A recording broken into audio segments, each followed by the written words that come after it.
So we will call the Neighborhood Development Committee to order.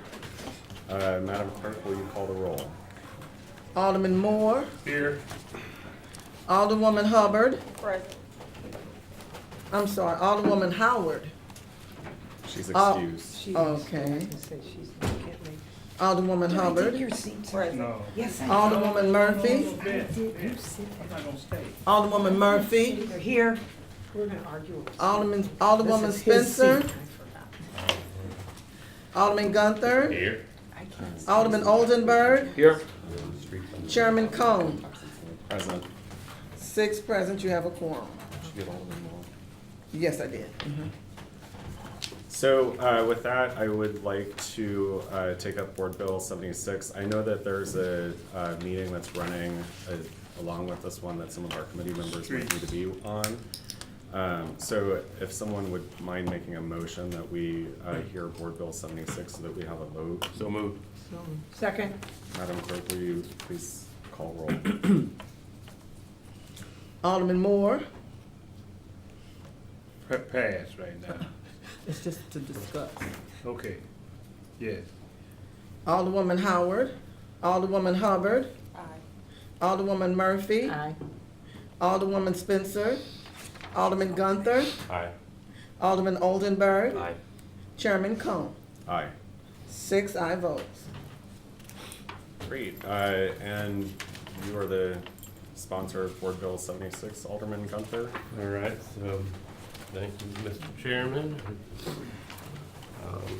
Being that this is my first one deal. So, Board Bill 76 is 1956 Utah. This is a property that's, in the 15 years I've been in the neighborhood, everyone drives by and says, what are we gonna do with that building? It was an old gas station. I believe they said it was built in the 40s, 30s or 40s. It was about at the point of falling over. There's already been some Brownfields credits used in it to clean out the old gas tanks. They did a lot of soil remediation in it just to get the site available for development. But since it did have contaminated soil, they cannot use it for residential. It has to be a commercial use. So a developer, Kevin King, came in and he is going to make a restaurant out of it. I was hoping he would be here to talk a little bit more about it, but his idea is to make kind of a, not vegetarian, but kind of a healthier food sort of restaurant. Also have a small wine bar in there. They went before the Benton Park Neighborhood Association this past month and were approved for their redevelopment plans through the Neighborhood Association. So this is one that I'm hoping to offer 5 years. They asked for more, but I think just kind of quickly kind of putting out there, since we're still working on overall reform of abatements. I'm not a fan of them, but I kind of decided to have my own few rules, which would be if the building is falling down, which this clearly met that rule, as well as if we're going to be able to provide more jobs. This is supposed to bring up to 14 new jobs to the neighborhood, which I think is important. So that's my little second rules. And then also not to exceed 5 years is, I think, is fair. So.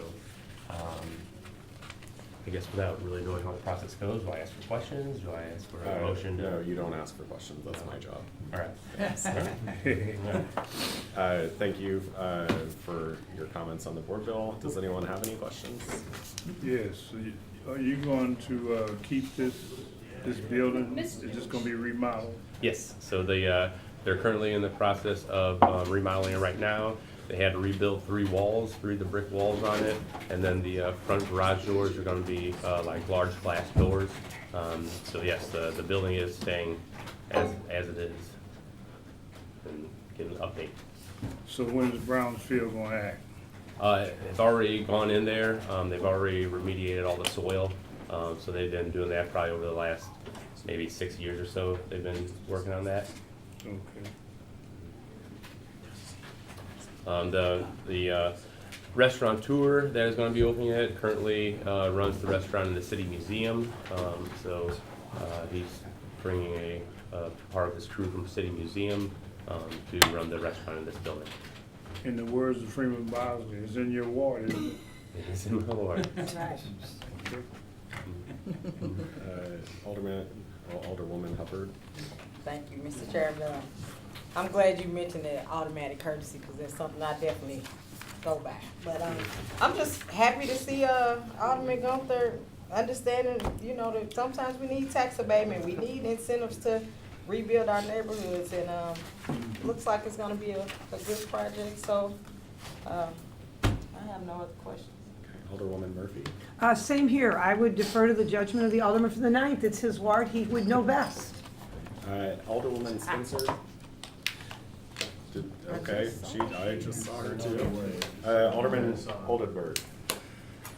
Dan, do you know, did they receive a no further action letter on the environmental? They did. That's They what did. allowed them to Okay. move forward with the restaurant. And it's 5 years at 100%? Correct. Got it. All right, great. I know the building. Yeah, that's all for me. Thank you. Alderman Spencer, do you have any questions? We're discussing Board Bill 76. It's 1956 Utah. It's a gas station. It's been vacant for many decades and is being revitalized as a restaurant. I apologize, Mr. Chairman, we were sitting next door thinking we Totally were. understandable. There was Yeah. I'm last minute change. done a little bit of reading about this project. It looks like a good one. I don't have any questions to add at this moment. Thank you. So with no other questions, is there a motion that we pass Board Bill 76 out moved. with the due pass Second. recommendation? Okay, Madam Clerk, will you call the roll? Alderman Moore, Aye. Alderwoman Howard, Alderwoman Hubbard, Aye. Alderwoman Murphy, Aye. Alderwoman Spencer, Aye. Alderman Guenther, Aye. Alderman Oldenburg, Aye. Chairman Cone. Aye. 7, I vote to do pass. Okay, and I apologize, normally I like to try and get the aldermen who are not on the committee to have their board bills heard first, but I wanted to make sure that we got Alderman Guenther on the record as supporting tax abatement, so. Reform tax abatement, all right? Still ain't working. So with that, Easy, you I'm got 2 more just projects. kidding. He's got 3 more. It always depends when it's your ward. Alderman Yeah. Ulmer, It's we're always going different. we're going to take up Board Bill number 100, and also, I believe we're having a streets hearing now, so any of the You need to aldermen go that are on now? streets, Alderman Boyd is going to need your vote Okay, to I gotta go have a say hi. quorum. That was good. Is it committee? No. Daniel, should be one for you, Kara, and for Mr. Chairman. Thank you, Mr. Chair, members of the board. We're discussing Board Bill 100, which is for 5219 Daggett Avenue. This was previously the site of an old host World's Fair shotgun house, which is typical in the neighborhood. These houses were not built the best, but the hill's never been known for its architecture. It's been known for its people and for its food. As the people in their 90s are passing away, there are new people coming in, buying these houses and finding them uninhabitable.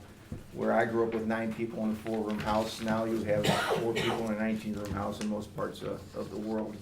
You know, so sleeping on a sofa bed was my idea of making the bed. I put the sofa back together in the morning every day, which is how. So as we're trying to accommodate people who want to move into the city, building these new homes, Mr. Gap purchased this house at $85,000, tore it down, built a new 3-bedroom, 3.5 bath, 2,400 square foot house, single family to be owner occupied. We're asking for a 5-year tax abatement for this location. This is, as the hill becomes more affluent in some sections, we still do have areas of the hill that were built in 1890, 1907, and the houses are in deplorable condition. And trying to get people to come in and stay in the city or to develop in the city, tearing these old houses down, it can be quite a bit of a pain and an extra investment. So that's why we're asking for the 5-year abatement. I'm open to any questions or comments. So Alderman Moore just left. Alderwoman Hubbard. No questions. Alderwoman Murphy went over to streets. Alderwoman Spencer.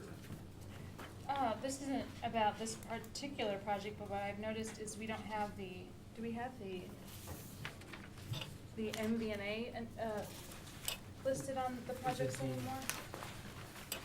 I didn't see it on either one. Oh, no, it might not be on that one. I'm sorry? It might not be on there. It might be down towards the fact sheet. I don't see it on the fact sheet. Yeah, and it wasn't on the last fact sheet either. Yeah, I noticed it wasn't on This that one's one. a DAP.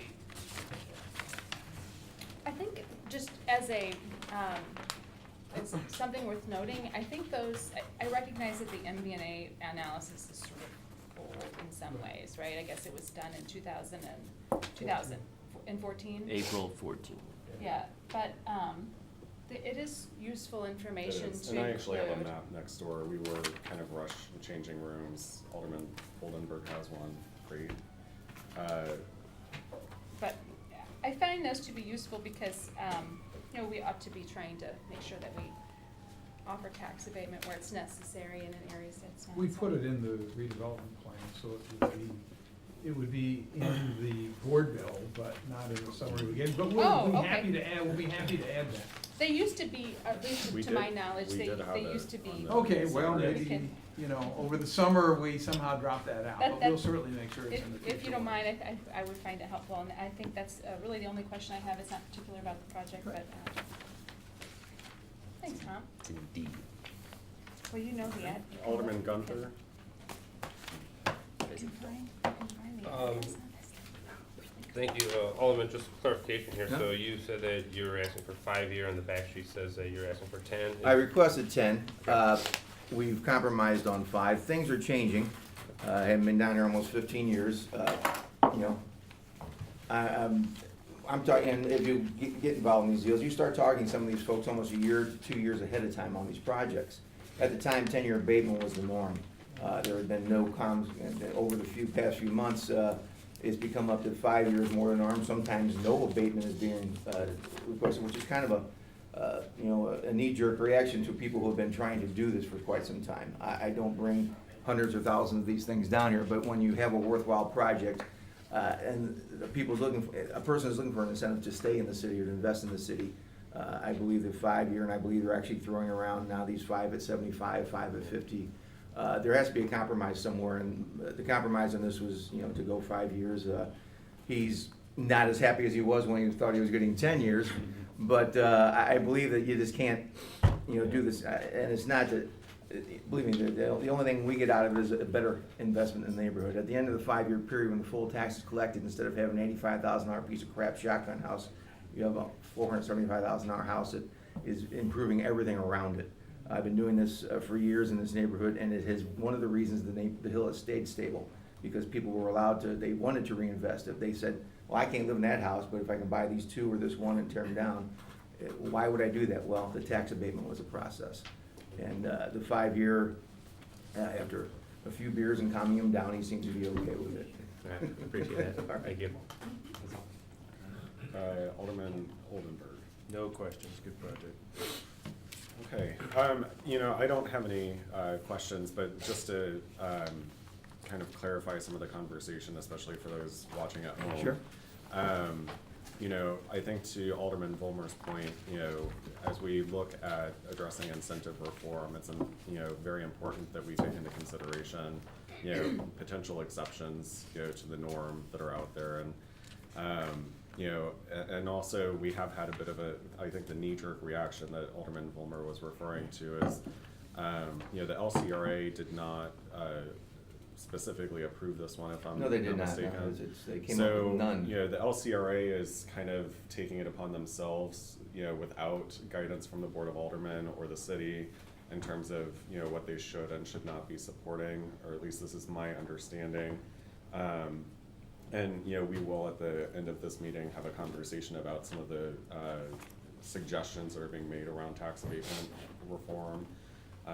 And those conversations have been ongoing over on the HUD's committee. So, I just wanted to kind of provide some perspective out Sure, there. certainly. But, appreciate your time. Like I said, I have probably 2 or 3 more other things that started as far back as a year and a half to 2 years ago that are coming through the pipeline. And I don't go out and actively promote with this, please build tax abatement available. It's done by request, and if the request in the past, I've always turned it into these folks, and we've come up with a compromise. So I think this little interim where we're going into the crossover period, the new generation of incentives, we have to, I guess, be aware of what people, why they got involved, what they're doing it for. And that's, I've had numerous conversations with, colleagues about incentive reform in particular, but also, we do need to be mindful that there are some folks that have had commitments made to them, that are still in the pipeline, if you will. Yes. And so, as we continue to have these conversations, we have to also be mindful of the expectations that were set at the beginning of some of these developments. I certainly wouldn't want someone taking on a $100,000, multi-million-dollar development in my ward and have explained to them what's available to them and then, have a knee-jerk reaction and then not be able to follow through on that. So, okay, well, with that, Mr. Chairman, just to point yeah. out, so if I understand correctly, LCRA recommended 0 tax abatement on this Correct. project? And so Alderman Volmer is, because there was a commitment that was made previously to the developer underneath kind of this normal understanding of aldermanic courtesy, Alderman Volmer went back and said, I can't do 10, but I'd be willing to do a 5-year abatement. And so that's what is being presented to the committee. So when, just a point of my own clarification, just for the process, so, tax abatement goes before The LCRA. SLDC first, right? The application process is run And- through SLDC. And then it is gone, and then it goes through LCRA where it's approved, Generally, in the past, it's always been approved. right? Right. I think that information would be helpful to have on these sheets too, because, just whether or not LCRA approved it, I would have never known. It's actually on the It back is. sheet, it's on the Oh, it final is. page, yes. Yeah. And it's also in the board bill. And this was 10 years ago where I actually brought 1 or 2 things down, and they weren't approved, I walked away, but Sure. there were different projects in this. In my youth as an alderman, I presented maybe 1 or 2 projects that probably didn't deserve it and were turned down. But I tried to always stay with deserving projects, and do things that are worthwhile. So, again, we just had these people caught in the riptide, as you would say, they're just they are planning on doing this, and all of a sudden, I mean, there's no warning. Like a little memo back in January, we're planning not on doing any more tax abatements for this style of project. Would help, as opposed to going through the whole process, turning it in, and then just, as opposed to, in the past, I've requested 10 and gotten 5 and settled for 5. But this is like, all of a sudden somebody just pulls the floor out from under you. It's like you're at bat in the 9th inning and the guy's throwing a golf ball instead of a baseball at you. I don't think I'd be able to hit either one. Well, also, I mean, if I may, a number of these projects, we've had the whole summer break, so a number of these projects came in, this one came in back in April or something like that, so, you've had the whole summer break, so a number of these are gonna be, relatively old projects that are just coming to you. Sure. I hadn't seen that in the last sentence, so I appreciate the clarification. Perhaps there's a way to just, kind of pull some of that data, that MBNA, the LCRA determination out in a kind of a standardized format, so we can kind of quickly look at it just as a sort of issue of transparency. I agree. With that, I'll accept a motion on Board Bill 100. So moved. Okay, there's been a motion that we pass Board Bill 100 out with a due pass recommendation. Is there a second? Second. Okay, Madam Clerk, will you call the roll? Previous roll. Oh, anyone up for previous roll? I'd like to Were you- request previous roll. Okay. Any objections? Hearing none. Board Bill 100 passes out with a due pass recommendation. Thank Please you, keep the Alderman handouts for Bowman. your records and funds. Recycle. Claim them. Okay, and On then, fire? I believe there's a board bill in here for Alderman Arnowitz. There is, Board Bill 116. Alderman Arnowitz, the floor is yours. Morning. Thank you, Mr. Chairman and members of the committee.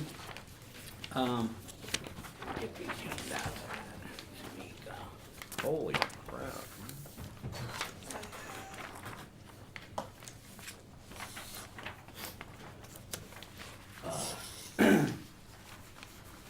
Good morning. I'm here this morning we have a project we're hoping that we can get approved and break ground on over at 3830 and 3831 Boulevard Heights. A lot of you aren't old enough to remember, at one time that was the old school board where they kept their plants and everything. So probably about 10 years ago, they tore it all down, started developing new homes there. There wasn't no tax abatement on them at the time because the former mayor was buying a house over there, so I think the previous alderman did the right thing. With that being said, over years, they've sold some lots, it's been kind of slow. So they come up with the plan, they want to build some condos over there where you have a big gap in the middle of the whole area there. So by building these condos, they're hoping it gets things going. When I first talked with Mr. Vatterott and them, they wanted to do TIFs, and I told them TIFs were out. But I would entertain tax abatement. He wanted 10. I said we'll do 5. So make a long story short, the whole project and cost, acquisition of land and everything, it's going to be right around $7 million in materials and buying, and also the homes. The asking price is going to be about $180,000 per condo. So with that, you know, I'm always trying to figure out how to bring people in the neighborhood. So I think a 5-year tax abatement on them is suitable. As you well know, it's not free. You're going to pay what the taxes currently are for that price now, and then 5 years later it all gets reassessed. I think it'd be a good project for the neighborhood. I'm always trying to figure ways out to bring people in. So with your permission and hopes, I'm hoping I can move this bill forward. Great. And we'll take questions from the committee now. Alderwoman Hubbard. No questions. Seems like a great project. Alderwoman Spencer. Thank you, Mr. Chairman. Again, just some general, I know housekeeping things because we are, as Dale pointed out, coming back from break. So having this sheet here, this sort of summary is helpful. I know it's been the last two, which is kind of just enumerates for the total. Maybe that's on here, and I'm just not. Because this project is over $1 million, we And it has do a this. more detailed financial analysis. That's the more detailed financial analysis. So Maybe you're saying you like the simpler one well, better, but. I want to see this number on here, and I Okay. don't see it. The I'm total not value.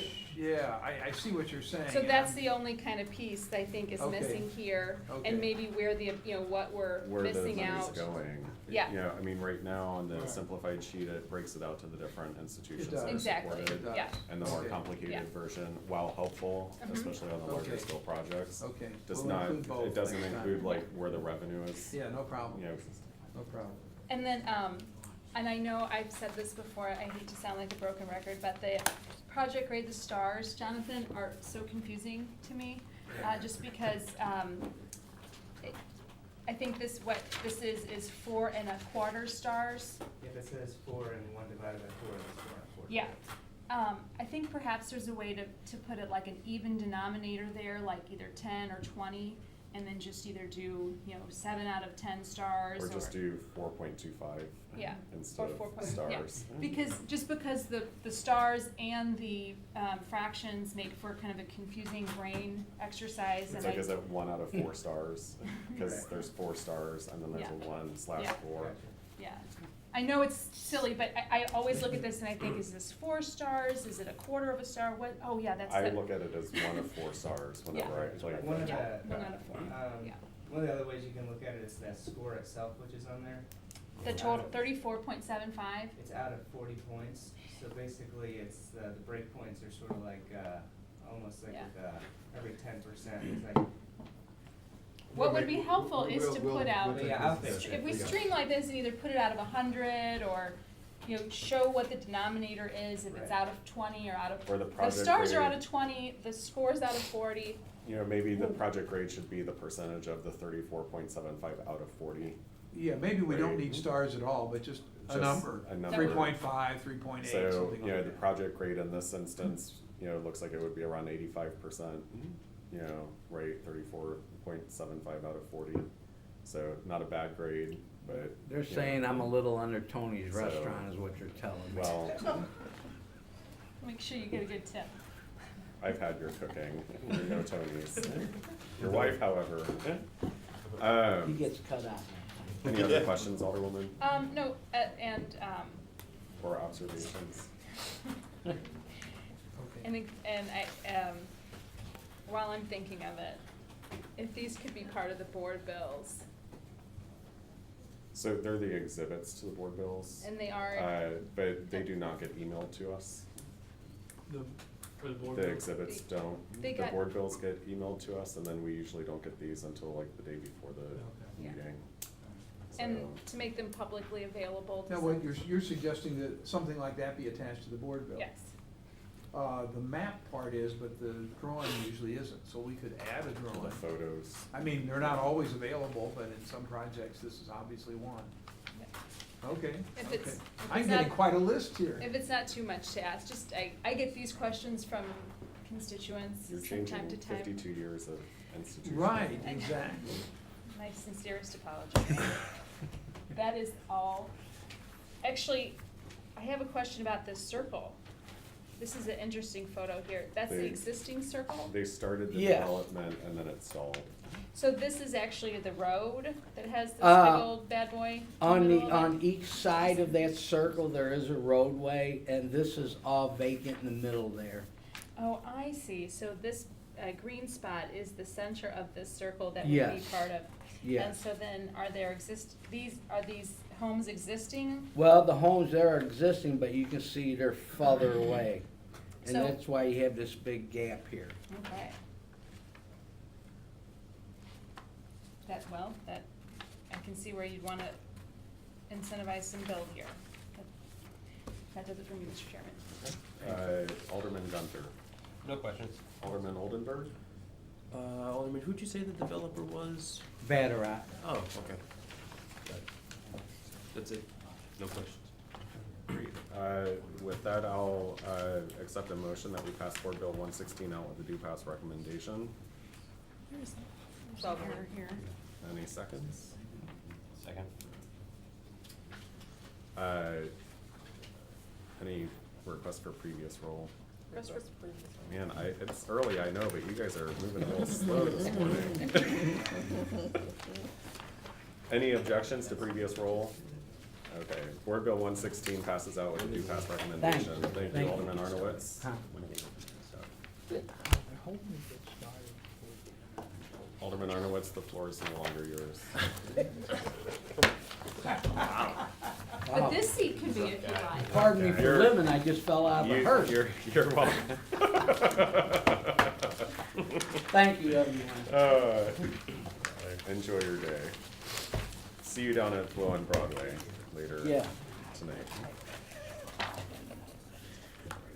Alderman Guenther, we'll resume taking up your board bills. Yeah. Board Bill 76 we already heard, so the next one would be Board Bill 77.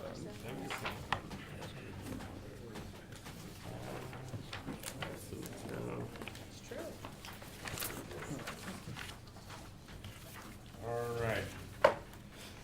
So, again, the, kind of, without having a set of incentive reforms, I've had probably 30 or 40 requests for abatements. These four are the ones that I think actually can use some help. This 2918 Wyoming, along with the next two on Texas that we're gonna be discussing. These are all buildings that are pretty much falling down. They've been vacant for quite some time. There's been a lot of break-ins over the years that, so we're constantly boarding them up, constantly spending resources on mowing lands, and trying to just make sure that they're not detrimental to the neighborhood. So these three also, the 77, 78, and 79, they're all coming forward here. They are all using gap financing. So as you can see, this 2918 Wyoming, total construction cost is gonna be $350,000. Yet the developer is going to be selling it for $145,000. Are all three of these the same developer? No, they are not. Okay, Nope. sorry, didn't mean to interrupt. No, no, that's right. So again, kind of my own personal rules of, is it bringing jobs, is it fixing a falling down building, or is it providing affordable housing? And so these three are by using the gap financing, and I believe they're using the low income tax credits as well. I think that they will, I'm not 100% positive on that, but they're gonna be able to provide affordable housing for people that the building needs $350,000 worth of work, but they're gonna be able to turn around and sell for $145,000. So because of the affordable housing aspect of it, these three, I believe, are kind of, possible for, are a good used for a 5-year abatement on them, so. We're only taking up 77 at the moment.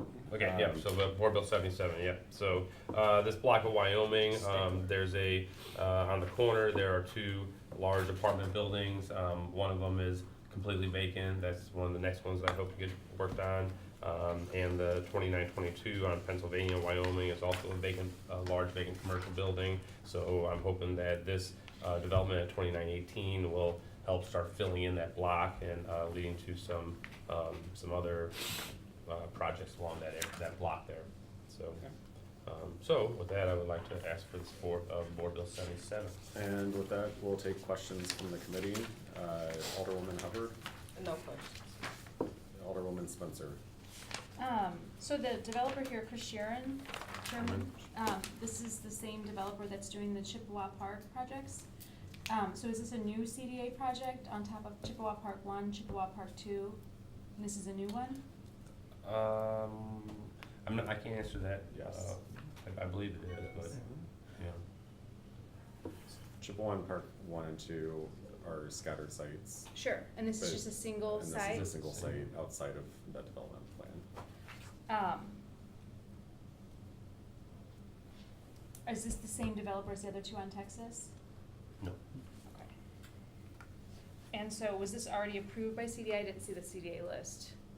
Has this been approved by CDA for the gap funding? Yes. It has been? And which round was that approved? Okay.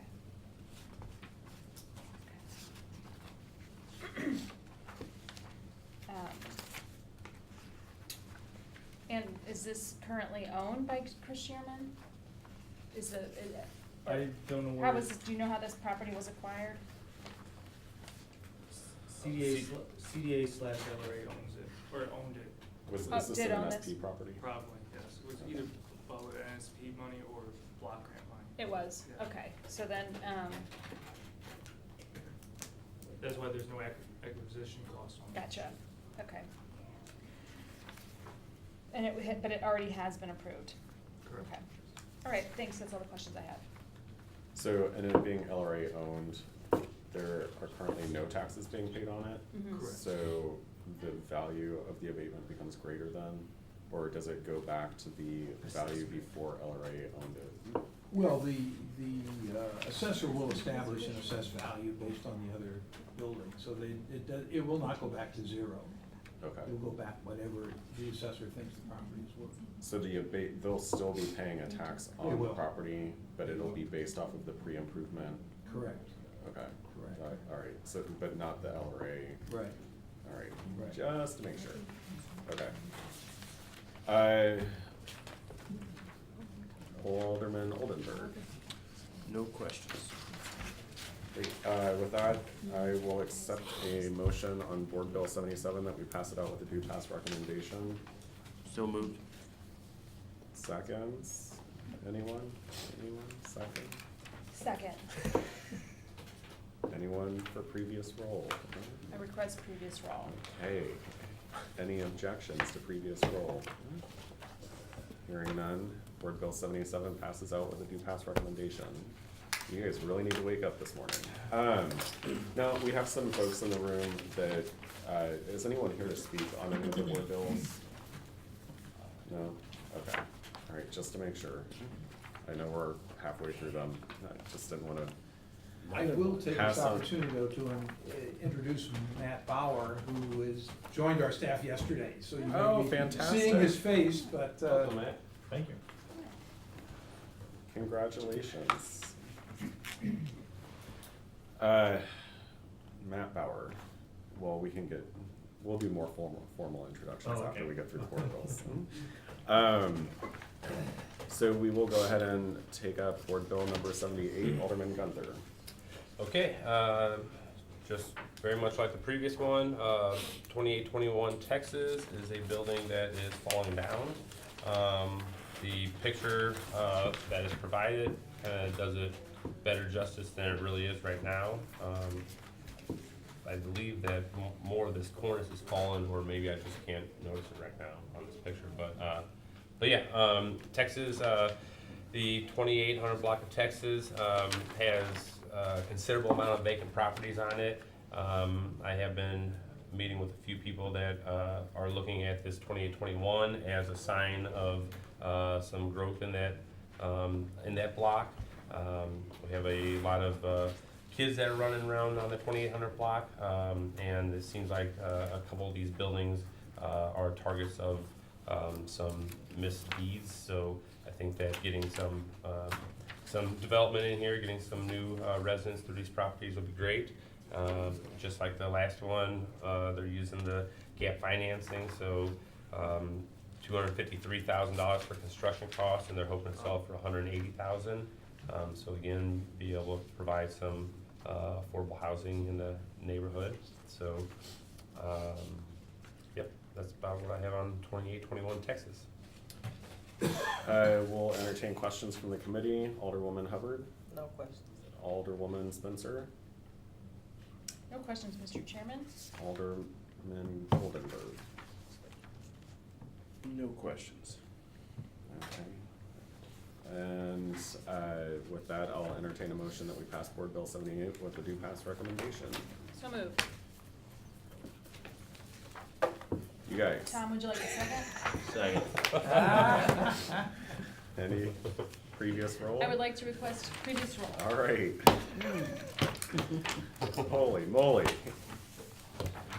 And a couple And copies. lastly, Board Bill number 79.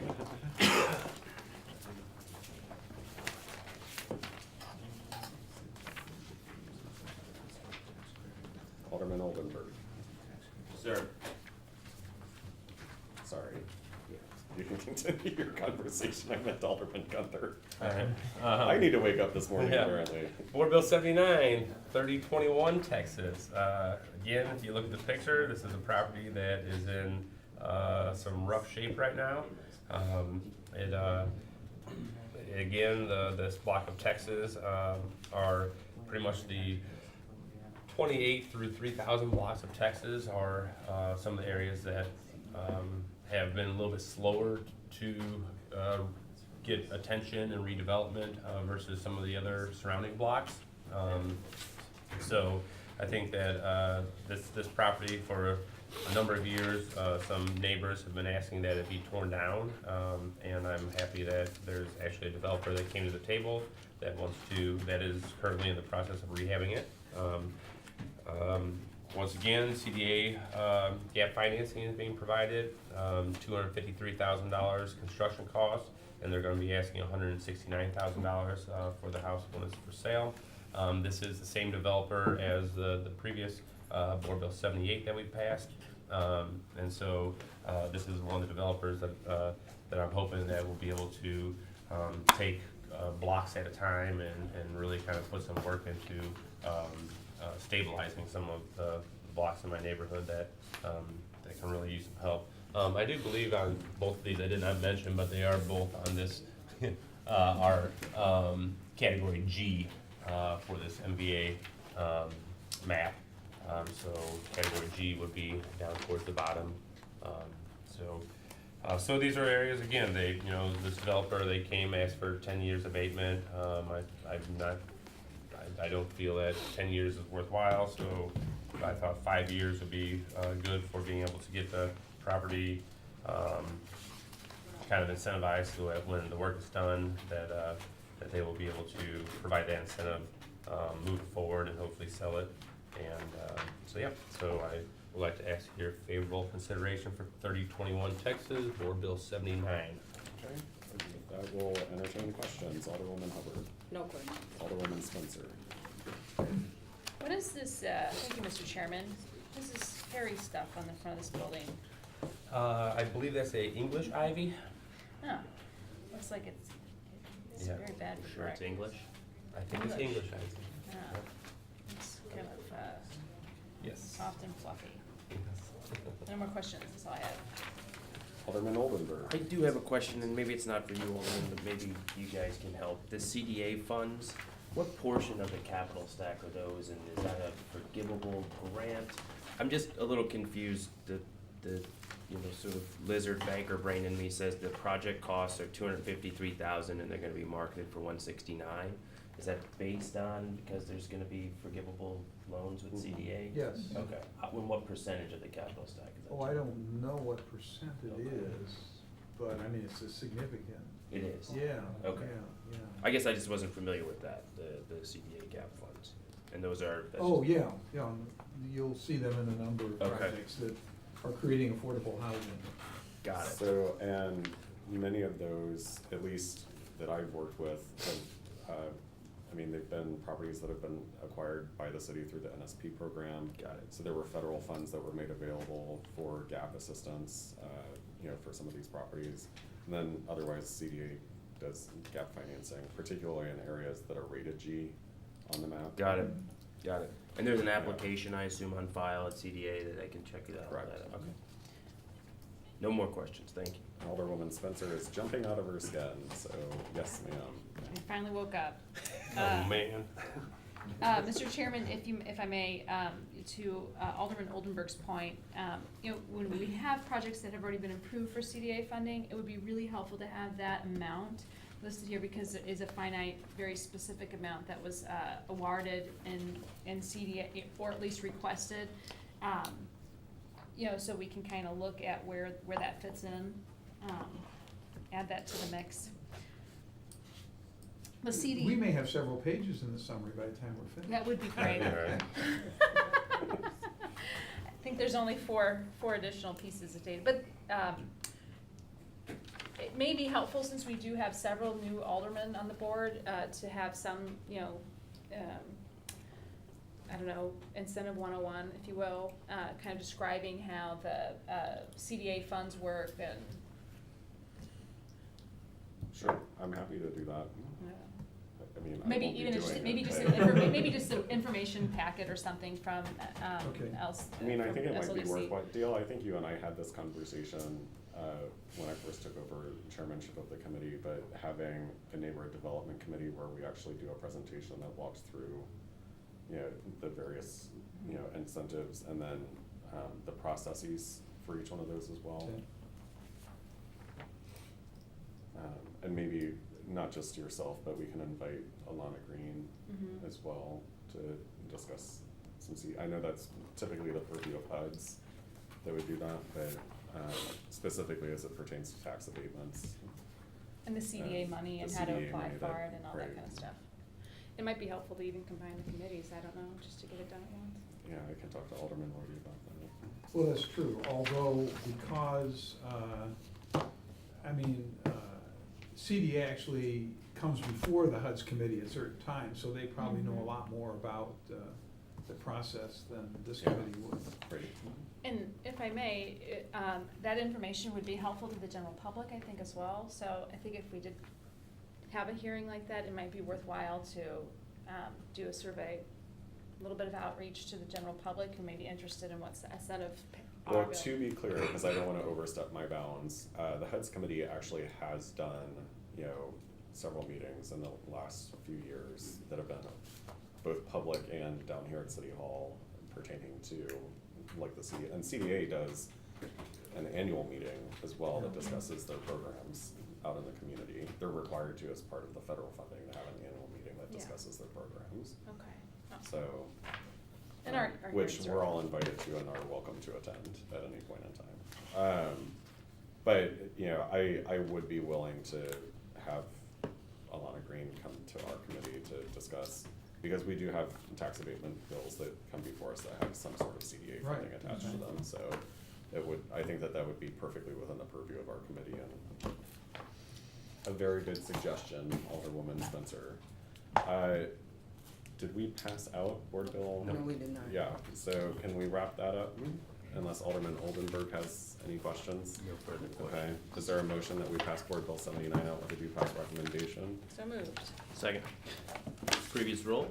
Awesome. Dang. Woo. Now we're on a roll. Go Vice Chair. All right. Great. So we are not adjourned, actually. Is Otis still here? Well, Or did he? he was here briefly, He was but here maybe I briefly. can get started and hopefully he'll Okay. come in. I guess the proper place is at this end of the table. So we're kind of entering into some new territory here down at the Board of Aldermen, relatively new territory at least, as it pertains to incentive reform.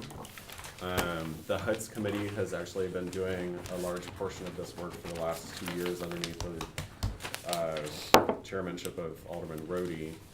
And they have been working with SLDC and others on formulation of a resolution or a policy that the city would adopt. I have a copy of that resolution here, but Dale, do you want me to hand this out? Sure, that'd be Okay, fine. That'd be great. fine. So Alderman Rohde and I, this is currently being discussed in the HUD's committee, but because our committee specifically Yeah, deals let with me tax have one, just 'cause I'm abatement. not necessarily you know, sure which version this is, but. I should have saved one for myself too. Oh, go ahead, go ahead. And- I probably have the same one, but. and So any extras, if you could Yep. send back this way, that would be great. Thank you. I have my own copy, Chairman. So there's also some attachments, grids, maps. Yeah. Should I save that for later? I'll save that for later. You can, okay. So Dale, Well, I'll just get started. The resolution, and this is a working resolution. We have made many changes to it and probably will make many more changes before it's finalized. But first, it sort of outlines where we are in this, and many of you are aware that SLDC hired PFM in 2015 to prepare a study, and part of that study dealt with the incentives that we're currently offering. And they made a whole series of recommendations related to those incentives.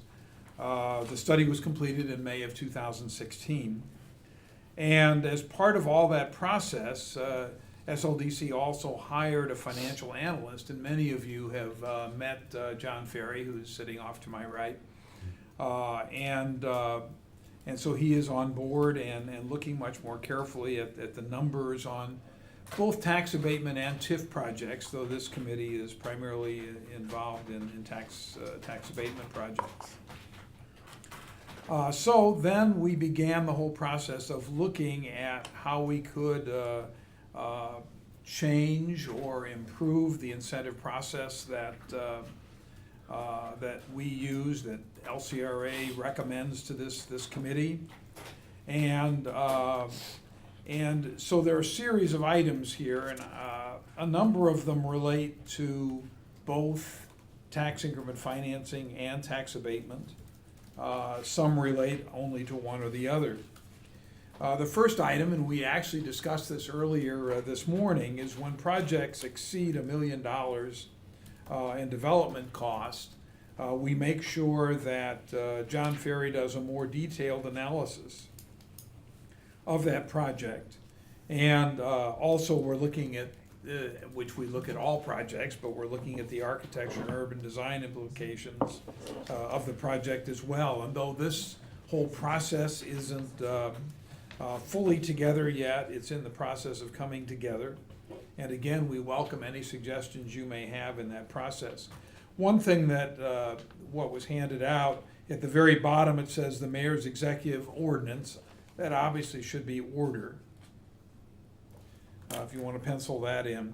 So part of that whole process in projects over $1 million is to look more carefully at the mayor's executive order and how the developer is meeting those orders with regard to minority participation in the construction of the project and women participation in the construction of that project. We ask all developers to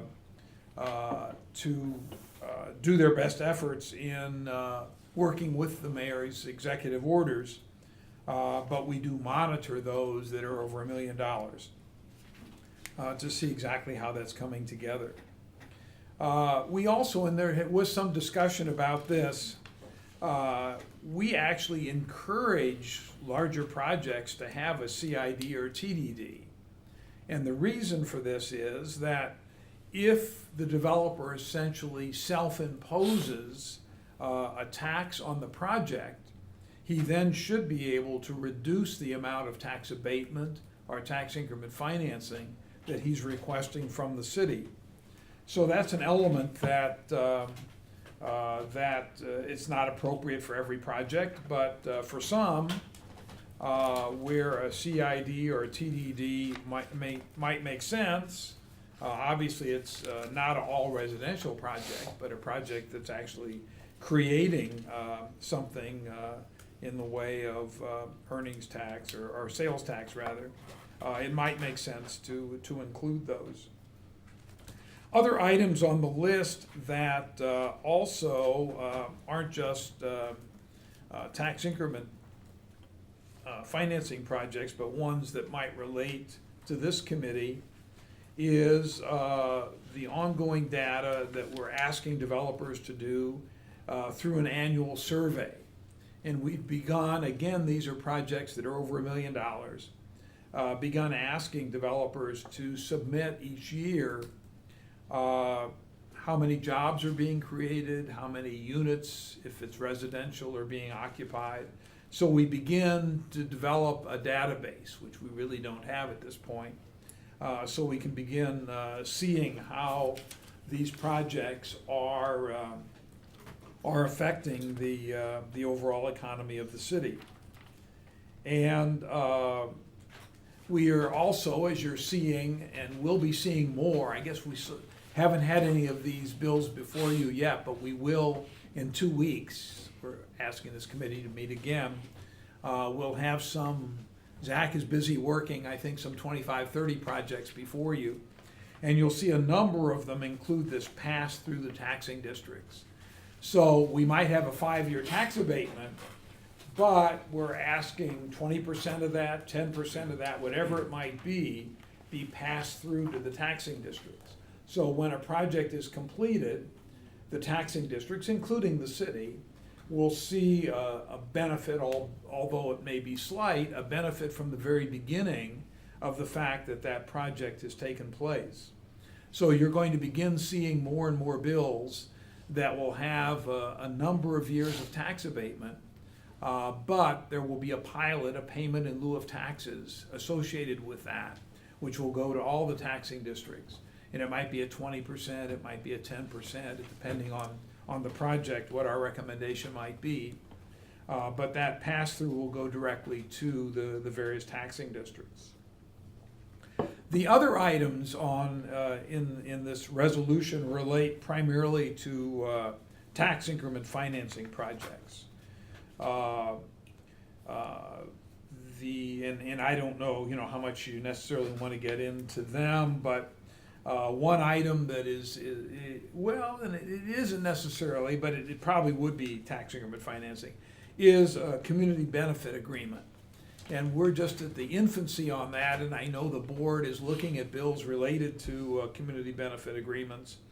And really what this policy is saying is that whatever the board comes up with, whatever bill eventually gets passed on that regard, we will be pleased to implement in our TIF projects and to the extent, though I'm not sure there'd be many of them, but at the extent that they may also be in the tax abatement projects. And then a number of things that relate specifically to TIF, dealing with the bottom half of the TIF, and that we would not in the future have any hotel tax rebate. in TIFs, and there's a Proposition 1 which says the TIFs can't capture any new taxes after a certain date, and obviously we'll honor that. Any new taxes established after August 28th, 2014, well, we wouldn't be able to anyway, but we're just making that clear in this resolution that the TIFs will not be capturing that. And then we're trying to figure out exactly how we might work with projects, TIF projects, that include either office or retail that is relocating within the city. I mean, sometimes that's good because we don't want them to go out to St. Louis County, so we're happy to keep them in the city. But we need to recognize, and Jonathan's been working on that with the substitution effect, we need to make sure that we have some special provision that to the extent that there is already existing sales tax being generated by the company or earnings tax or whatever, that's included in the overall TIF procedure, the TIF numbers that are finally getting put together. And again, the last one, but it also applies to tax abatement, is MVA is an important consideration. So we are making sure that we're looking at the MVA in determining what classification a project may be. So it may be if it's in a high ABC area, it would have less tax abatement suggested or less TIF suggested than if it's in a G area or an area that is in I or somewhere towards the higher part of the market value analysis. So I think that summarizes pretty much what we're looking at. As I said, it's a moving target at this point. We don't have anything in place finally, and we're still looking at the numbers and looking at a lot of things. And John, you have anything more that you should be adding? I know the map part is something that John's been working on, and he certainly should be addressing that. I just, I'm available if you have any questions. So John, do you mind actually, I'm gonna pass, Alderman Rhodey forwarded these to me, I'm gonna pass these out, and if you don't mind walking through these, that would be great.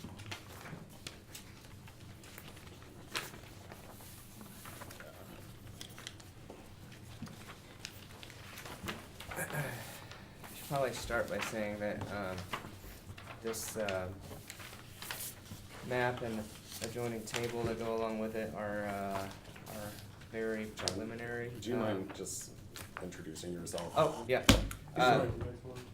John Ferry, a financial analyst at SLDC.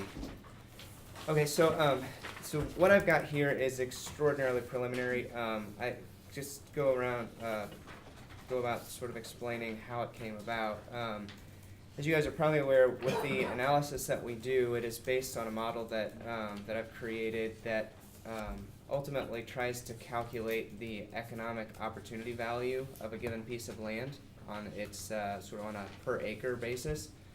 And so what we do with that model is it's sort of bottom up, if you will. It basically says this is how much revenue, given the location, the city needs in order to fund all of its sort of obligations. That includes current obligations that we're not actually funding because we don't have the money for it. It starts with that number, and then we take the project and sort of layer it on top and then say how much revenue is this project going to generate net to the city, how does that compare to what this project needs to get, and then it results in this score. Alderman Rhodey asked me to sort of flip that upside down and to start with the area and then take a given building typology and then say if this building were placed on this area, what is the maximum amount of incentive that it could get? So the true answer to that question is not on this paper. I can tell you that right now. What we have right in front of us is more or less an example model to sort of like get us started on the conversation. In order to get to that point, honestly, I've been working for the last 6 months plus now, updating my model to make it more specific. Right now, it's very, it's based on 3 factors primarily in terms of isolating a zone. It's based on what the zip code is, what the neighborhood is, and what the land use code is for that property. It does not take into account, for example, if within the same land use, which we have in the 63103 zip code, if you have some buildings that are 10 stories tall and some buildings that are 2 stories tall, and they're the exact same land use code. So, so I'm in the process of fixing that, and I've been making quite a bit of progress on that. But ultimately, when I have that done, what in theory I should be able to do is I should be able to calculate, you know, create sort of a standard type of building, figure out what it's generating on average within the city, and then plop it within that table and say, okay, this building in this location, you know, basically scores this on the, scores whatever the score is on the scorecard, and then can reverse engineer it and say this is the max amount of incentive that could be received. So, so I'm not there yet, but what we've got here is a very rudimentary first attempt at it. It was based on a very simple formula that created 4 economic zones. Right now, this has only been done on blocks that have commercial parcels on them. So any of the blocks that are in white, that's because there are no commercial parcels on them. Those are just residential only blocks or tax exempt. Commercial parcels, because that's the land use? Commercial based on the assessment, if it's assessed commercial. Because land use is not always accurate. Right. Okay. It's based on if it's assessed commercial. Okay. So there are actual properties that are 100% residential, but they're assessed commercial. And I'm guessing the assessor could comment on it, but I'm guessing it's because they're more than 5 units or something like that. Anything that's any residential use is residential, doesn't matter. Okay, well, for whatever reason, in the database, it's being charged, it's listed as commercial. Years ago, it used to be that way, but, Okay, it hasn't been updated, I guess, in the assessor's database. So I'm working on the assessor's data, so, so I guess that's another thing we'll have to work around, but, anyway, so what we've got here is, very simply, I've created, these zones through a simple formula. The formula basically is that if it's, if the land value of the block is less than the average land value of all properties in the city, then it's an A or a B. If it's above the half, you know, above the average, it's a C or a D. Then further, if it is within the land use type, if it is below the average for the land use, within A or B, it would be an A. If it's above the average for the land use type, but lower than the city average, it would be a B, and then converse, you know, same thing with between C and D. So that's how you got the map here that's in front of you, and then the table that goes along with it is sort of based more on not necessarily precise calculations, but very, very rough estimations. So I've actually already gone and added another variable that I finished last night, but we don't have to get into that. Reason because I did that was because when I looked at this map, it shows that like properties down along Hampton and Watson are in the A and B zone. Actually, they're in the B zone, and the reason for that I postulated was because not because the building values were below average, but because the land values were below average because they are much more spread out, less dense, you know. So, so what I did was I threw another variable in there that looks at the assessed value of the improvements only divided by the square footage of the buildings. And doing that, it blew up the number of zones from 4 to 16. So I've got 16 zones now. It's obviously much more complicated, but anyway.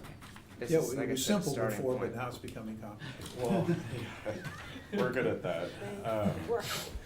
So, I have a ton of questions, but I'll defer to the committee first.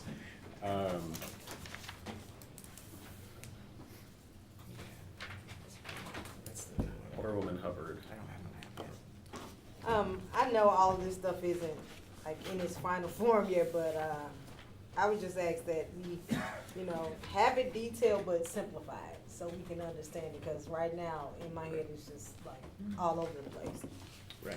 And, secondly, in regards to the incentive, reform, I know this stuff is not all concrete, but I would just like to know, after we get it, how we wanna get it concrete, is there any measures in place to go back, like maybe a year or two after we implement it, to see, okay, is this hurting us or is this helping us? Cause I think that's gonna I be think very that's- In my presentation, one thing I failed to mention is that our hope is to hire a consultant to do an economic study of the whole city. We don't know how much that'll cost, but it's probably in the vicinity of $1 million. So we're out seeking, it's not gonna be from the city general fund, obviously, seeking those that might help us fund that study. So the first thing I should have said is that whatever we put together here, when it gets in final form, is an interim use or interim resolution that will be in place until we get that study done, and then I'm sure we'll change it significantly. So you say a year and a half, 2 years, that's probably a good estimate of hopefully when we'll have this study done, and then we'll come back and make probably major changes to this. Alderman Hubbard, to address that, the second to last whereas on the first page says that, that SLDC shall review the interim incentive guidelines 1 year from their adoption by the Board of Aldermen. Okay. And then every 2 years thereafter. So, yeah, so this, again, the ordinance originally was supposed to stand on its own, and then, like I said, Alderman Rhodey actually wanted this table in order to make it simple. But it's just not really easy So I to don't make think this. abortion is the appropriate word. I think No, right, adoption. no, it's supposed to say adoption. I'm pretty sure it's supposed to say adoption. Yeah. I'm sure whoever, Yeah. when it was written, it was mistyped, but, yeah, so, ideally, I think what Alderman Rhodey was thinking was there would be a map like this one, and you'd be able to look at the map, and you could find any location on the map and say, this is the location of the project, this is the zone it's in, then you look at the table, and you look at what type of project's being proposed, and you say, okay, the table says that the max amount of incentive is X, and so, there you go. Now you can tell your developers, like from the get-go, you can get this, you know, with high confidence, you don't have to worry about that you're gonna be turned down for, you know, whatever. So I think that's where Alderman Rhodey's wanting to go with it. And we can get there, it's just, like I said, it's, to actually calculate what that amount of incentive needs to be, it's not really simple.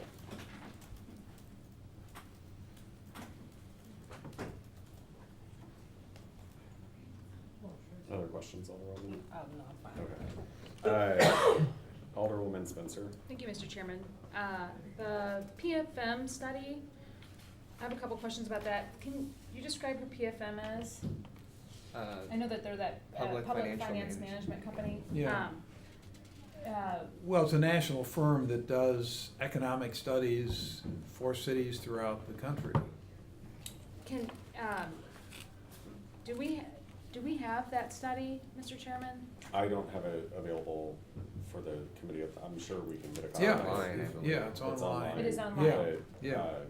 I don't have a copy of it right here, right now. So my question is too, so when that study was contracted, when SLDC contracted with PFM, I guess, is there any public process to deciding who conducts that study, or, in that regard, I know, Well, PFM is a popular one to use around here, and I've heard good things and bad things about them, and just curious if, that there's a public process to deciding who conducts that independent analysis. Well, there was, and I don't remember exactly, but the city has a process whenever, a consultant's being hired for something like this, and there's a whole committee that gets set up, and it involves the comptroller and a whole variety of people.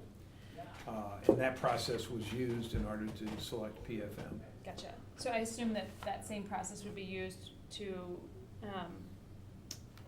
secure Yes, the absolutely, subsequent. right. Mr. Chairman, if you don't mind, can I make a couple of requests? Absolutely. First of all, I'd like to see the Jonathan Ferry model in a generalized form, just to kind of understand how we're making these calculations, if that's feasible, or if that's not. What do you mean by generalized form? Well, I mean, I suppose you use a sort of general, most of the reports are kind of, you know, when we get these sort of, detailed analyses, they're sort of like boilerplate in a way, you know, this thing here. Mm-hmm. And the generation of these numbers, I assume, comes from a Jonathan Ferry model. Mm-hmm. Is it sort of a template that you use, I assume? Yeah, and so I've got, I mean, there's two things. I've got the sort of the template that I use whenever I actually assess a project. Then I've got the model that goes underneath of it, which calculates how much revenue is needed for a given, you know, property within the city. That model references the table on the other. You know, the output on the first model is a table that just says, you know, land use on one side, you know, and location on the other one, and then you find where you're at on the table, and then that's your target revenue per square foot, and then it plugs that into the model and everything. So that output ends up being an input into the template that goes into that analysis. So are you kind of just using one Excel spreadsheet that might have, or document that has maybe 3 spreadsheets that kind of connect? Have Yeah, I table mean, it's, and model, that one output? is one Excel spreadsheet with probably 25 tabs. So each time you generate one of these, you take an Excel model with 25 tabs and populate it with input, and then you're generating this out of that 25 tab document. Mhm. So is the 25 tab document a template, sort of? Yep. Is that template, you know, the sort of engine behind the madness? By madness, I mean orderly table. Mhm. But is that sort of generalized template that you're using over and over again, something you could share with the group to understand kind of what the engine is churning, how it churns, so to speak? Yes. Can I make a suggestion? Sure. Maybe if you could, is the model too big to put on a laptop? I mean, I've seen it's a huge model, so I don't. It's too big to email. Well, no, it's not too big to email. I can email Or it. could it be put on a zip drive? So I guess I have to On the send you, laptop. so the way it works is that, I've set it up so that all the project-specific data goes into 2 tabs. One is the sources and uses, one is all the other inputs, and so then everything else gets filtered through and calculated. If I just send you a blank model, everything's gonna have error codes in it, Oh, because sure. it's just all, you Yeah. know, div by 0, you know, errors. But, I mean, I can just send you one of the projects that you guys have seen, and you could just see how it all works. Basically, there's the project-specific variables that go into it, and then there's back-end variables that I hold constant for every project, basically. And then, you know, if they need to be tweaked, the back-end variables, generally the ones that get tweaked would be the substitution effect rates. But generally, I've got citywide data that, you know, estimates like I think I use 87% substitution on restaurant sales, and the retail can vary depending on what kind of retail it is, but I generally use about 33% or something like that. And, I think, so for me, I think it would be helpful when we're looking at these models to kind of understand how the engine works. What are the drivers, specifically as Jonathan's pointing Right. out, he's using substitution effect. So if we could have a generalized understanding of what is driving the end result calculations, we can kind of better formulate what needs to be pulled out for us to kind of review on a project by project basis, specifically the substitution rate. And we could say, okay, so as part of this, you know, we want to see these components of the. I think I print the substitution rates that I use on those pages. I'm just using it as an example, but if it's feasible to have the sort of engine behind this, for those of us who may. I mean, I completely agree, you know, with the Alderwoman from the 20th. You know, I mean, it's nice to have a pretty colorful map, but if you don't know what any of the data behind the colors means, you know, these A, B, C, D zones mean absolutely nothing to me. Now, having you explain, how you've come to calculate those. I don't know if I necessarily agree with it, but, at least I understand how they came to be. So I think having a better understanding of, the calculations behind the numbers would be helpful for the committee. Especially now that we have a financial analyst who can kind of help wade through the Excel waters of. He actually what has you're- the copy of my Oh, great. template. I've given it to him. So then let's take a look at that. Then, Do you need me to if- send it, or you just wanna get in touch with me? I Either don't- way, we'll figure it I mean, out. if We'll there's, figure it out. if Yeah, there's I a way have a that we list could of- just get like a zip drive that has, maybe the PFM study, the, calculation, spreadsheets, and, I mean, I think this is the information that would be good for the entire board though, so maybe if you all can like do a presentation or something, cause. well, and I think that, Yeah. the goal that Alderman Rhodey and I are kind of trying to achieve here is that by having our two committees at least review this first, between our two committees, we have at least half of the board, that are on the two committees. And then, probably once it gets out to the full, floor, for the resolution. This resolution, by the way, does not have a number on it because it hasn't been introduced yet. This is a draft copy. So, we're not officially, hearing a resolution because we don't have one that's been introduced to the board yet. But I wanted to make this, available to you all so that we could start getting, input on it before it does get introduced down at the board, or on the floor, I should say.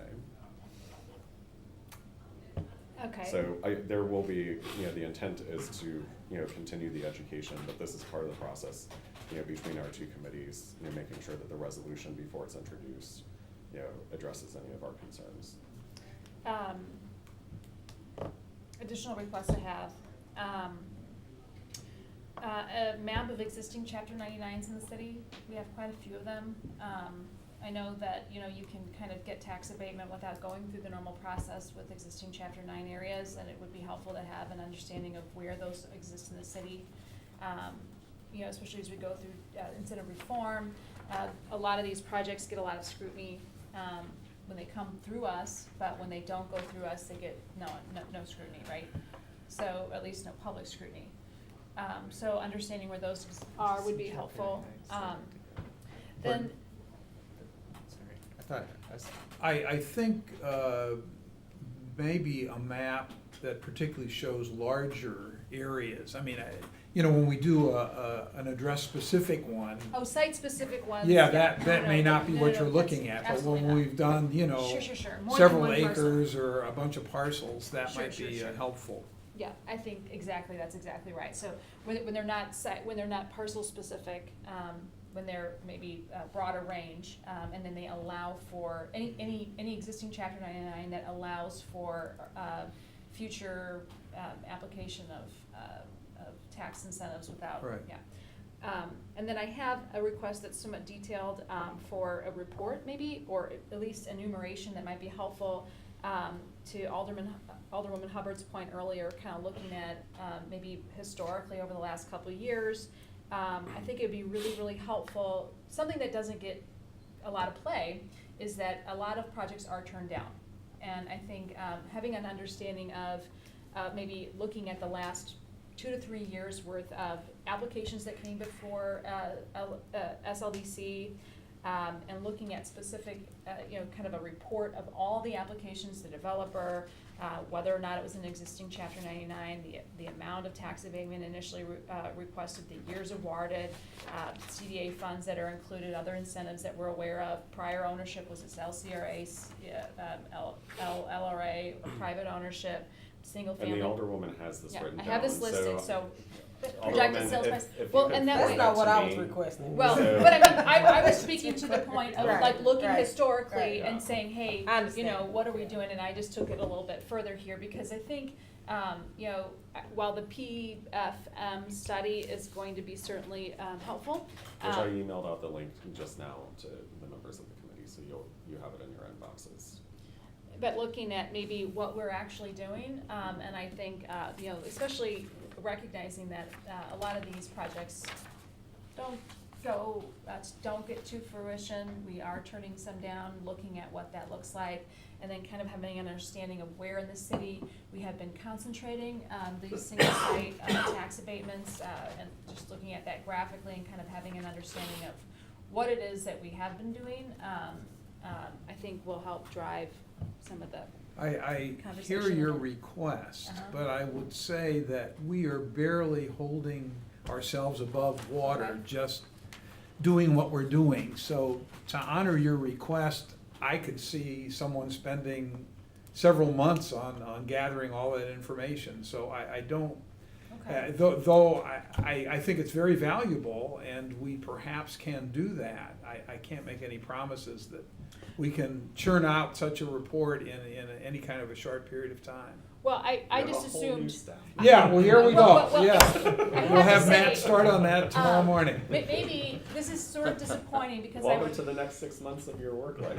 I would hope that, that we would be keeping track of these things as a general rule of thumb, and I think maybe if we don't have that sort of in a pot ready to go, that we should, We absolutely So- agree with you, and in fact, we're working on, with the assessor, in creating a whole new system for the city that would include a lot of that information. just, when an application comes Dale, in. maybe a quick overview. So when tax abatements are passed, can you explain kind of the monitoring process and how that works over at SLDC and with the assessor's office? So the Board of Aldermen passes a 5-10-year tax abatement. What happens after that from the city's perspective in terms of monitoring? Sure, well, I mean, And clearly collecting- sometimes nothing happens because the developer goes away and we don't, see anything, but to the So are extent. we tracking that anywhere? No, not in the form that would be nice to track, you're Yeah. right. Well, so maybe, I don't mind spending couple hours just going through the board bills that have passed. Because I can gather a lot of this information anyway from board bills, right? Because they come before us, You'd be able to see the ones that were passed. passed. And then the question and I think this adds to the argument too, and on the side of, what you guys are doing, what we're doing right, turning some away that maybe aren't worthy of tax abatement is sort of the question that we can answer, but, I think. There's the area that becomes a little fuzzy, because we get an application and it has to go to a certain level before we even assign essentially a project number to it. And if we never got to that point, I'm not sure that we're gonna have clear records of how many of those are floating around. But maybe, I think certainly part of this should, anything we change moving forward should maybe include sort of an annual report, even if it's a simple one that just sort of looks at and discloses to the public how many tax abatements, the city's doing, whether they're single site, whether they're multi. Well, we do have that in the form of our annual report, and there'll be a new one coming out next week. So. But it's just basic numbers, yeah. So I'm, a personal curiosity of mine as well. So, Alderwoman Spencer and my wards were particularly hard hit with the, Great Recession and foreclosures. So, I know we've had conversation about one particular property in my ward, the Bingham Court Apartments that are just north of Cleveland High School, that my predecessor had passed a tax abatement for.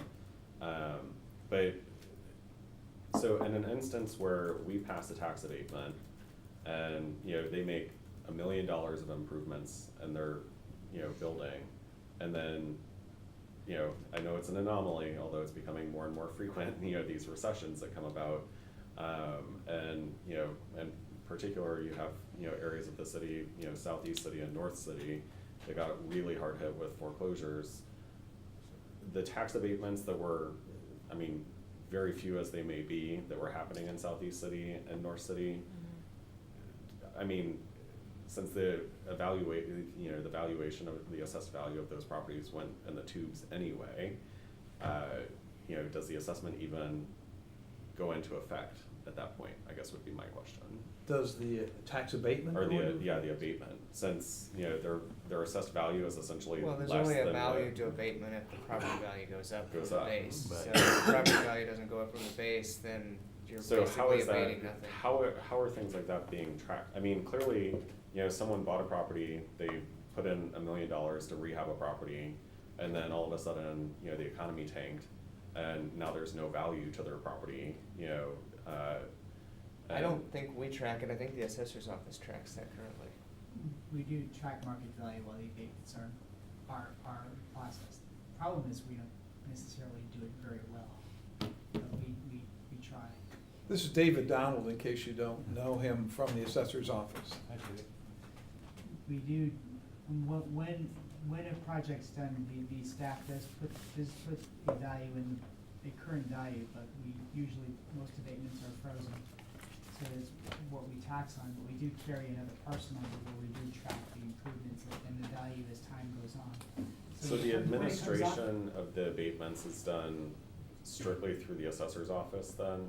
Once Once the it board- started, Once yes. it started, so the assessor, you know, puts in your system, you know, that it's a 5-year abatement, and then you try and track the value of the property We try going to track, forward. we do try to track it while the abatement's in process. And again, we have different varying levels of success with it. It's very, it's dependent on the appraisal staff, updating building permits as they occur and, you know, verifying sales and doing all the stuff they do and make sure they apply that to those abated properties. And we're getting better at it. Okay. Well, the new system that will go into effect will help that, and that's, you know, as I said earlier, we're working with the assessor, and hopefully we'll both be feeding information into that system That's will another help good- give more information. Is this a city-built system? Can someone elaborate on this new No, system? We've contracted with a company that specializes in camera software. Okay. Okay, and that's what we're doing the conversion process now. We're having a lot of meetings and figuring out what we need and what we want to do. And I would say with the request for the maps and the various tracking 99s, in a couple of years, that might be pretty easy for us to do.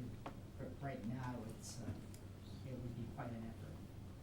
So would that request for the 99 or current tax abatements, I mean, the 99 I think is different than the current tax abatements, but if we went and requested from the assessor's office a list of all of the properties that you all currently have, Under chapter 99 again? would that be relatively easy for you? Mhm.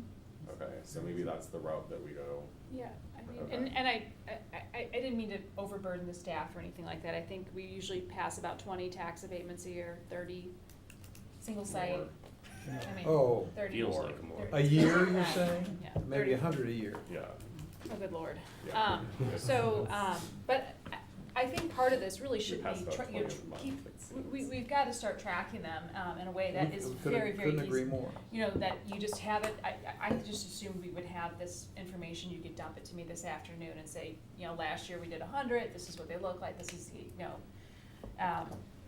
And I think we really ought to do that as a general. Oh, I can tell you the addresses of the 100, but I can't tell you all kinds of information about each of those projects. Maybe we can start with a wish list and say, hey, if we just Yeah. have the number of, if we fill in what we can and we recognize what we can't, without adding any burden to the staff. I don't wanna keep you, you know, and I know you guys have lost a lot of staff recently and you have new staff and Okay. that sort of thing. Jonathan, so I'm gonna, just so that the rest of the committee has the benefit Yeah. of being able to ask questions, but Jonathan, I was just gonna provide some information. I know that we put together an RFP for a CityWorks software program, which is supposed to do essentially that. And I know we were thinking it was gonna end up costing maybe like $150, and prices came back at like $750,000. So that's part of the reason why we don't have it in place right now, is because in order to create that, we're gonna have to come up with the money to create it. I mean, the other part of the reason is that, you know, we don't have, our applications for TIF and tax abatement don't come through a single source, like, for example, an online application, which is what I would like us to create. They come from everywhere sometimes they're handed in, sometimes they're mailed in, sometimes they're emailed in, sometimes they're whatever. So that makes it, that's part of the difficulty. Everything essentially right now is tracked manually by more or less Zach typing it into a spreadsheet. You know, which That's where the $750,000 goes. right. Way to make it into the 1990s city of St. Louis. Right. So that's essentially what's happening right now, and I'm hoping that we can try and build something internally, maybe partner with, you know, maybe a local IT company or something that won't be necessarily connected to the CityWorks platform, which that would be immensely helpful because then we'd be plugged into every other department in the city. I just have one. But- Okay, I'm going to allow Alderwoman Spencer one one last, more question. ho- She also has a visitor maybe a waiting for statement, her. I don't know if she knows that or We not. do. And I wanna make sure that we have the funds to be able to do these sorts of things with the applications and with the costs associated with applying for these incentives. We should make sure that that cost is covering what we need to do internally to ensure that we have the data we need and to be able to assess these, these things properly, the tools we need to be able to assess them. So if we need to reevaluate how the cost to get these incentives is done, I think Is that that's a appropriate. question? It's a statement. I was gonna ask if the cost covers it, but I feared that we might not know the answer, so I just reformulated it Just into wanna a make sure statement. you didn't have a Unless you question wanna on answer this. the question, yeah. No, the fees we charge more or less cover staff, but it certainly doesn't cover, going out and We getting a should, consultant. we should look in, I think we should look into Email that. me your list if I you will. would, so, Well, actually, you were gonna do that anyway, I'm I'm going to sure, have but- her email it to me, and then I'll. Okay, Okay. that's fine, Yeah. that's fine. You can edit it, Yeah. save you from some Oh, is of it gonna be in a Word No, form no, I that I don't- can, It'll be on tri-colored carbon paper for you to Okay. do. Scan it and rescan it, resend it. Alderman Guenther. All right, gonna kind of go quick here. So just to clarify, so on this map, the no zone part, is that essentially saying that the no zone will not receive any? Those are residential properties. No, all it's So saying right now residential, is abatement? all I'm saying right now is at the time that I had created this, I had not yet had the chance to do an analysis on residential blocks or residential parcels. Okay. So therefore, there's no data. So this is only reflecting commercial property right now. Mhm. There will Okay. I will eventually get residential in there, but it's just not there yet. All right. So that's all it means. And then I'm not sure how, what is on looking at these tax abatement table that you have here, Yeah.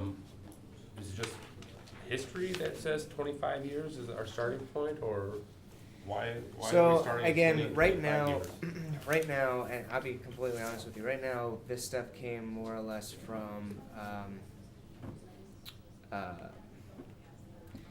This has not been scientifically tested or anything. This is more or less just saying, okay, these are the weakest areas, and this is the maximum amount of abatement we can give, and these the are the state strongest statute areas. allows for State 25 statute, years, so okay.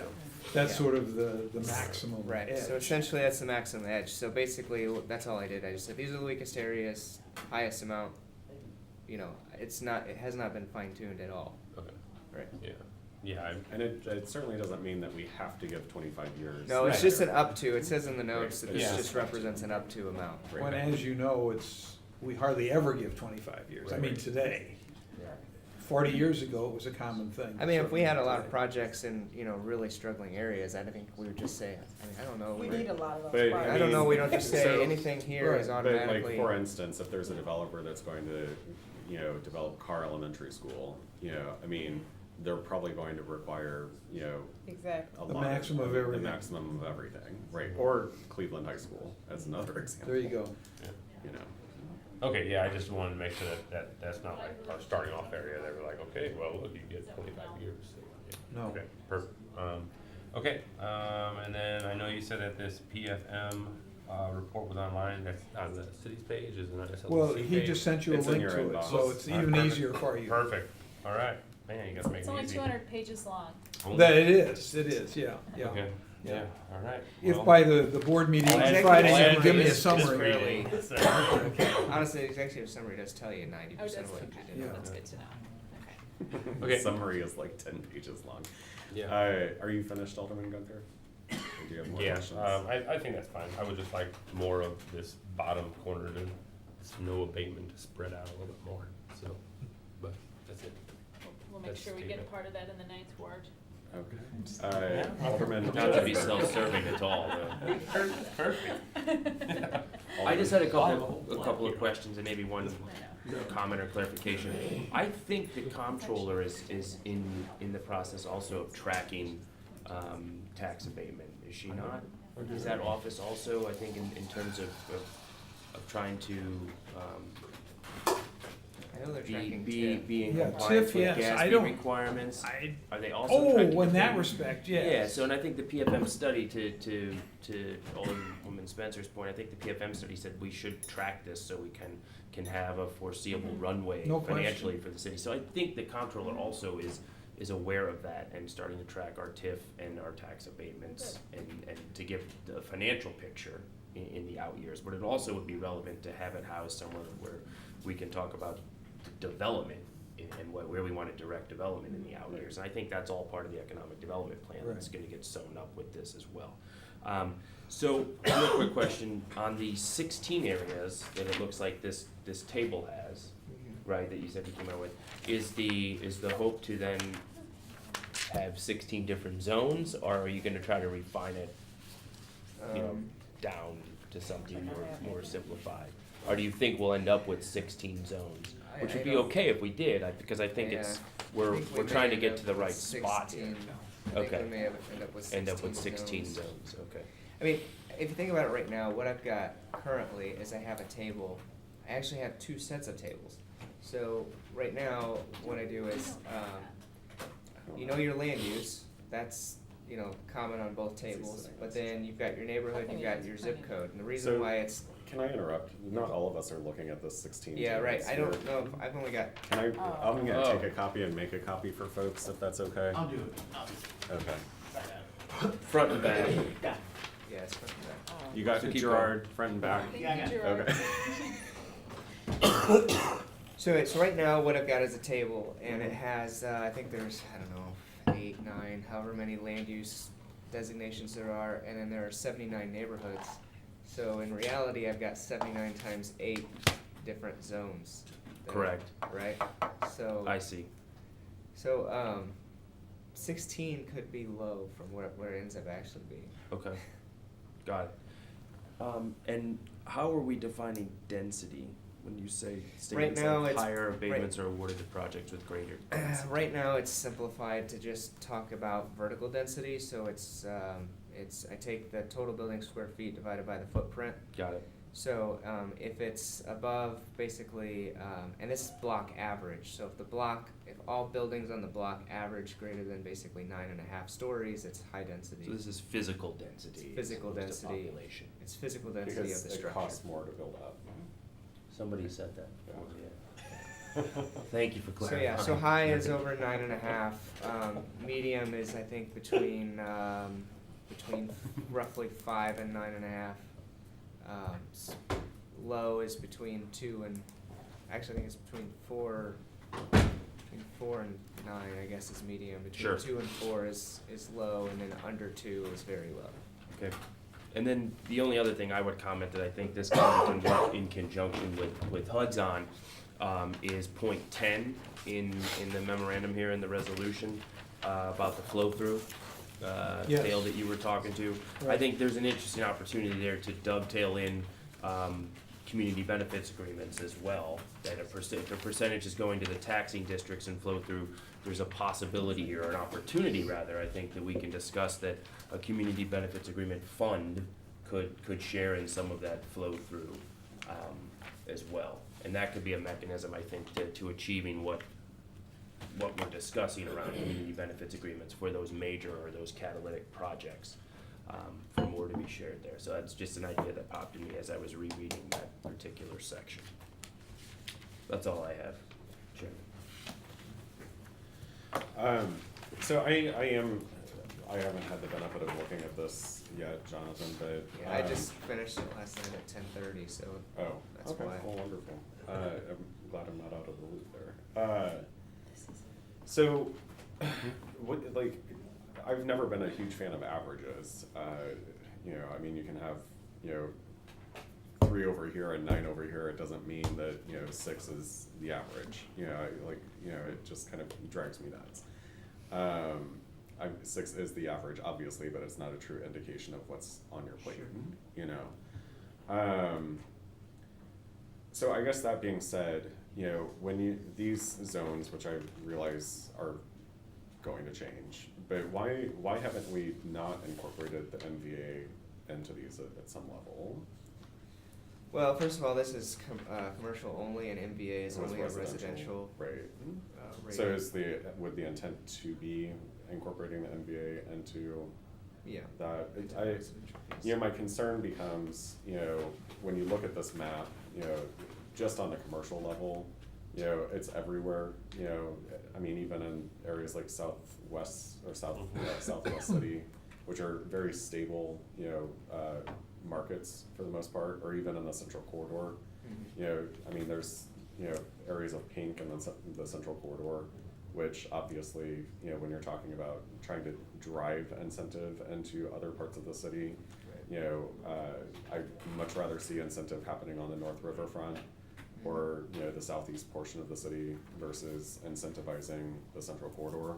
Yeah. Which I think that MVA, you know, helps, and I realize that, you know, commercial versus residential is also different, but I think part of the difficulty in conveying the nuance in the table or in a map is that it depends on what you're talking about, what the project is, as far as what should be incentivized. I think there are lots of areas within the central corridor where we should be incentivizing very high density things, but if it's low density, nothing at all, right? Whereas if it's, you know, an area like North City or parts of South City, we should, you know, throw as much incentive as we can to make something happen, even if it's very low density, right? What's interesting is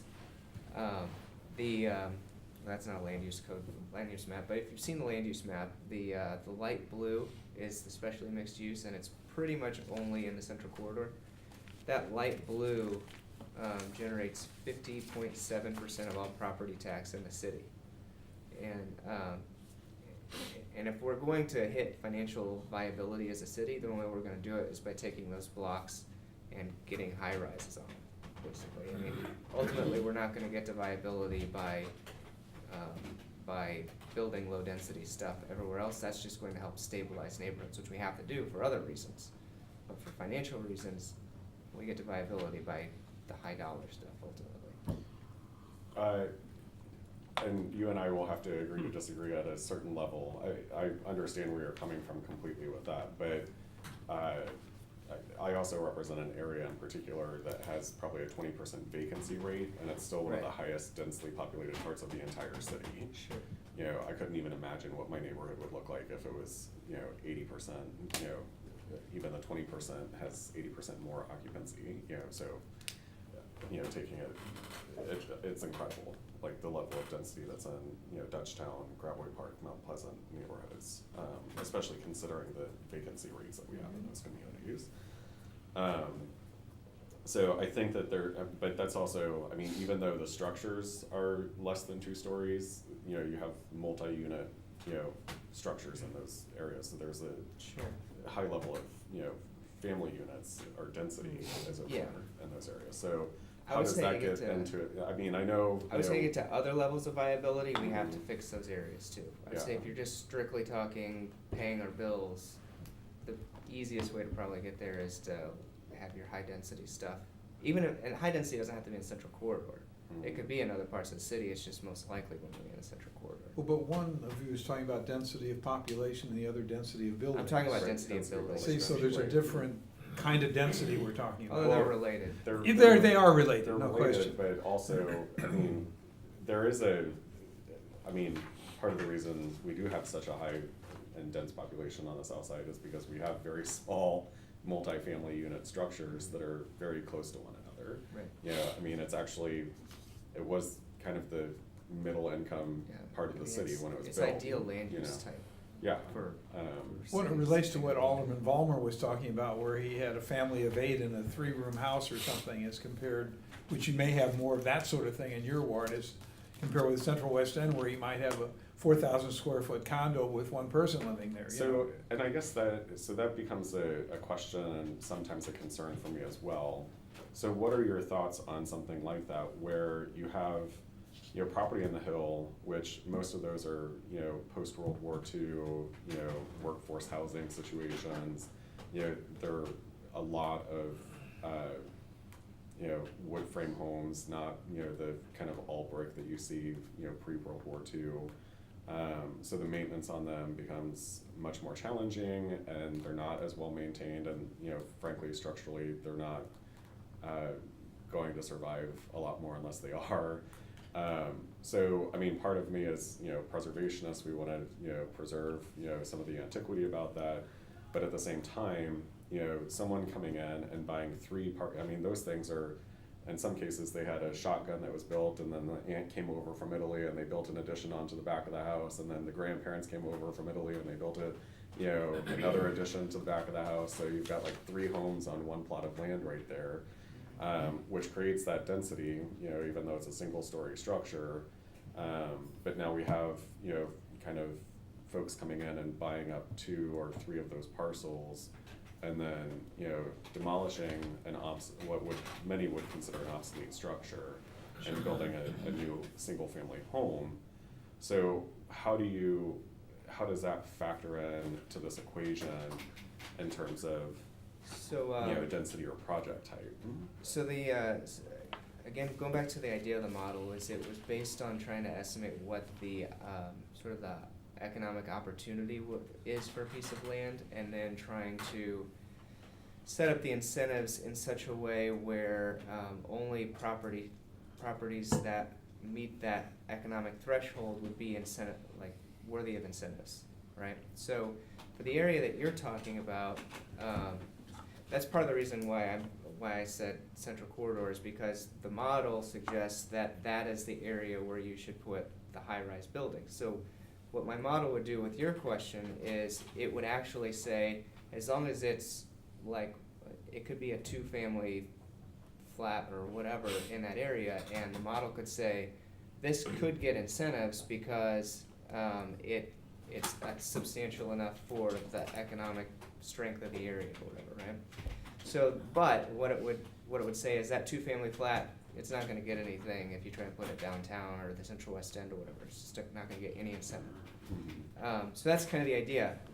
What it doesn't do, though, is if someone says, hey, I wanna build a high-rise over the top of all those houses, the model's going to say, well, obviously it can get incentive there because it's way more economic value than what is required by the model.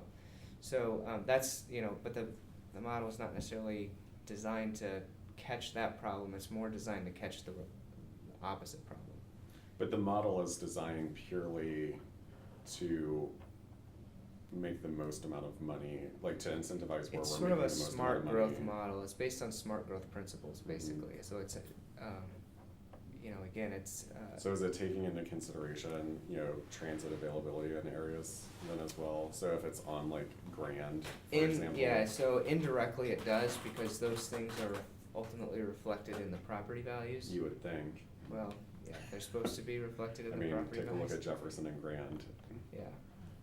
Even the south side of Grand, you know, down by between Merrimack and Carondelet. Right. Massive amounts of vacancy. Right.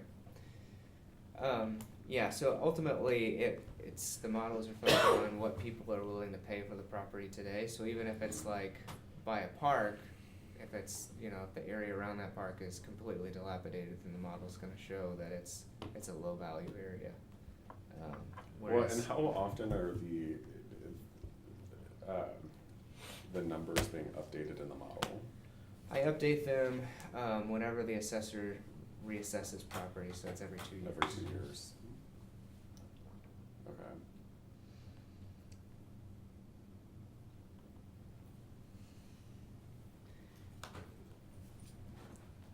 Would you like me to ask more questions, Mr. Chairman? I'm fascinated. I've got cogs turning up there, but well, I think that this is certainly it's been a worthwhile discussion. I think that there's a lot more information that we need to digest at this point. Does anyone else have any other questions? Okay.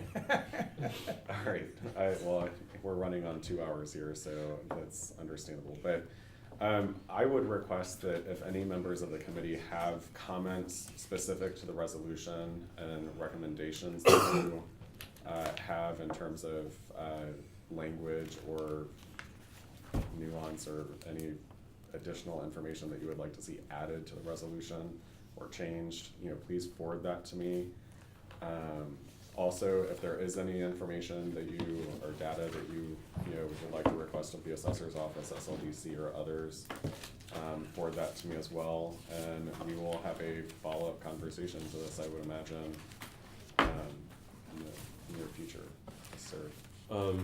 Just real quick, do you have a timeline for putting this forward?